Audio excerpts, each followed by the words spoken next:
مولاي صل وسلم دائما أبدا على حبيبك خير الخلق كلهم على حبيبك خير الخلق كلهم مولاي صل وسلم دائما أبدا على حبيبك خير الخلق كلهم على حبيبك خير الخلق كلهم مولاي صل وسلم دائما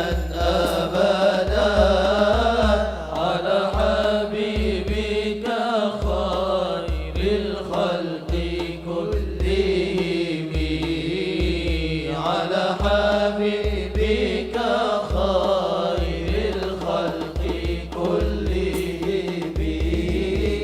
Guruku pernah berpesan saat memuji Nabi, hadirkan Nabi di depan, bermedih sepenuh hati.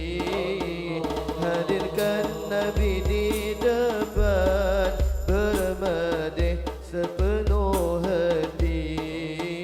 Suara yang dicari, suara dari hati, bukan semata lisan yang penuh pembohongan. Maulaya salli wa sallim daiman abadan ala